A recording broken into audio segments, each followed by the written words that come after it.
Capítulo 2. O poder invisível como narrativas.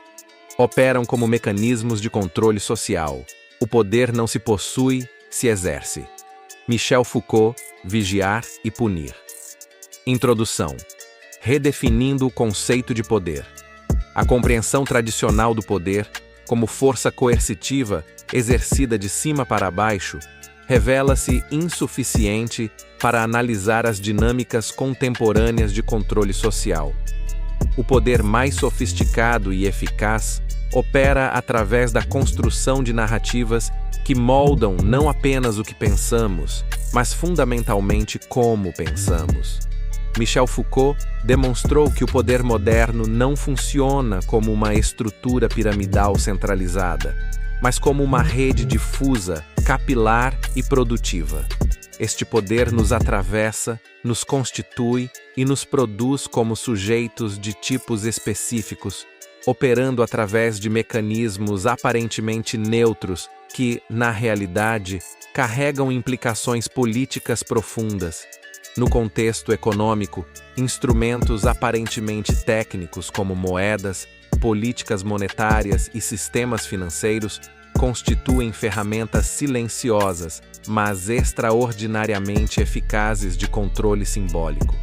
Cada unidade monetária carrega consigo uma ontologia política específica, uma visão particular sobre valor, trabalho, mérito e futuro. A genialidade da naturalização. O mecanismo da naturalização.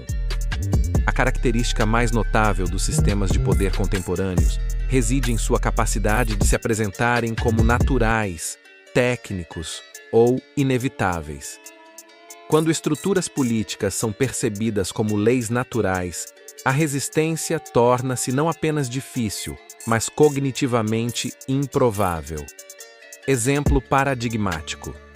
Quando questionamos por que instituições bancárias centrais podem criar instrumentos monetários ex nihilo, enquanto cidadãos devem trabalhar para obtê-los, a resposta típica, é assim que funciona a economia, revela precisamente este mecanismo de naturalização em operação. A análise nietzschiana das narrativas morais. Friedrich Nietzsche ofereceu insights penetrantes sobre como certas narrativas morais funcionam para manter estruturas de poder através da domesticação de potencialidades disruptivas. No contexto monetário contemporâneo, observamos operações similares de inversão moral. Poupança constitui virtude, enquanto mecanismos sistêmicos corroem sistematicamente o poder de compra. Endividamento representa irresponsabilidade individual, enquanto entidades estatais acumulam dívidas exponenciais. Especulação financeira demonstra expertise, enquanto o trabalho produtivo é sistematicamente desvalorizado. Estas inversões não são acidentais, servem a propósitos políticos específicos. A banalidade do mal sistêmico. A contribuição de Hannah Arendt. Hannah Arendt, através de sua análise do julgamento de Adolf Eichmann, revelou uma dinâmica perturbadora. Sistemas de dominação não dependem de agentes intrinsecamente malignos, mas de funcionários obedientes que apenas cumprem ordens e fazem seu trabalho. Aplicação ao contexto monetário contemporâneo. No sistema econômico atual, identificamos múltiplas instâncias do que podemos denominar Eichmanns monetários. Funcionários de bancos centrais que implementam políticas inflacionárias, economistas acadêmicos que fornecem justificativas técnicas para decisões essencialmente políticas, profissionais de mídia que reproduzem narrativas oficiais sem análise crítica, cidadãos comuns que aceitam passivamente a erosão sistemática de seu poder de compra. Nenhum destes agentes é necessariamente malicioso. Todos simplesmente executam suas funções. Contudo, como Arendt observou, não são os monstros que sustentam sistemas de dominação. São os funcionários obedientes. A maldade sistêmica não requer pessoas intrinsecamente más, requer apenas indivíduos que não desenvolvam pensamento crítico sobre as consequências de suas ações. Hegemonia cultural na era financeira. O framework gramsciano, Antônio Gramsci, demonstrou que a dominação mais sofisticada opera através do consenso, não da força bruta.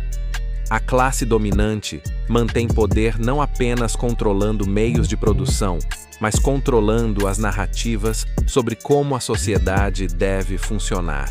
Manifestações da hegemonia monetária.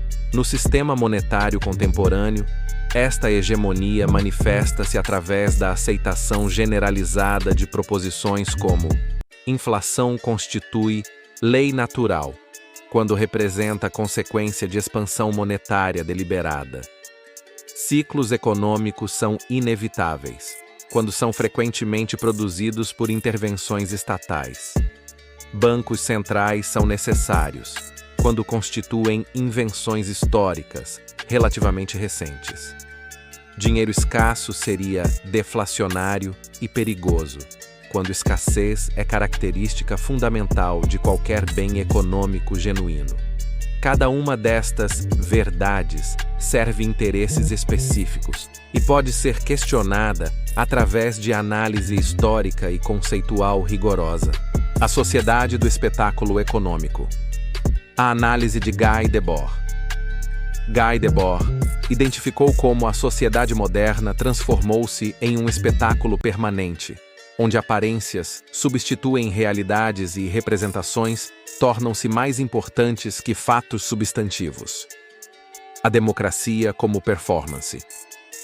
No espetáculo democrático contemporâneo, observamos dinâmicas onde cidadãos participam de processos eleitorais, mas os parâmetros fundamentais já foram estabelecidos. Existe escolha entre candidatos, mas não entre sistemas estruturais. É possível reclamar de inflação, mas não questionar suas causas institucionais.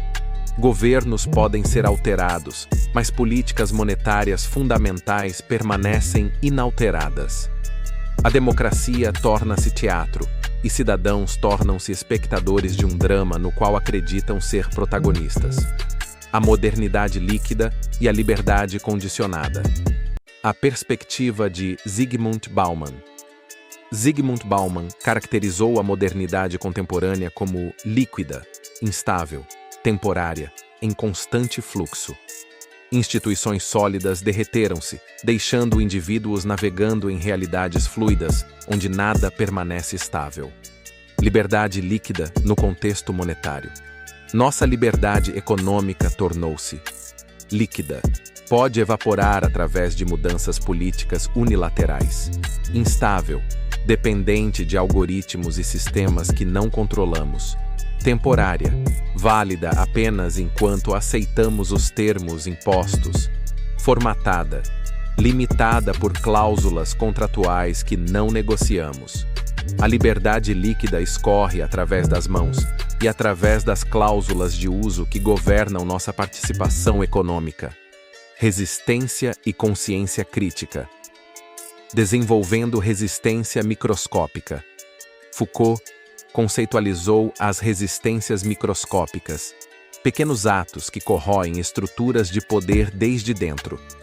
No contexto das narrativas econômicas, cada questionamento rigoroso de uma verdade oficial constitui uma prática desta resistência. Metodologias de análise crítica. Arqueologia das narrativas. Investigar quando e como certas verdades econômicas emergiram, quem as promoveu e quais interesses servem. Análise genealógica.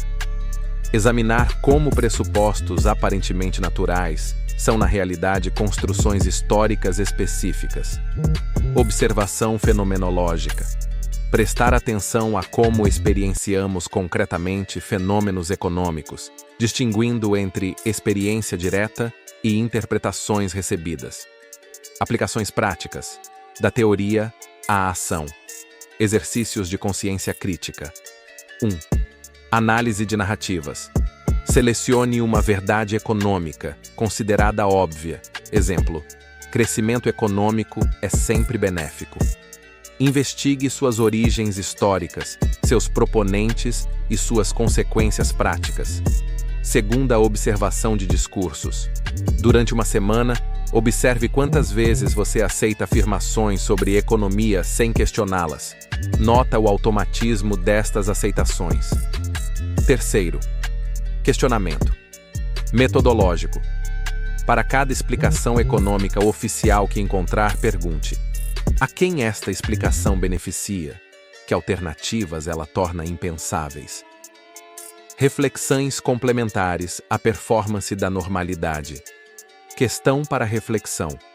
Quantas de suas opiniões econômicas são genuinamente suas, versus scripts sociais internalizados com tal fluência que esquecemos serem performances? O filtro da relevância histórica. Para investigação. Por que certos eventos financeiros fundamentais são omitidos dos currículos escolares, enquanto outros recebem ênfase desproporcional? Existe uma curadoria silenciosa sobre o que devemos saber da história econômica? Resistência. Através do pensamento. Ação prática. Cada questionamento rigoroso de uma narrativa hegemônica constitui um ato de resistência intelectual.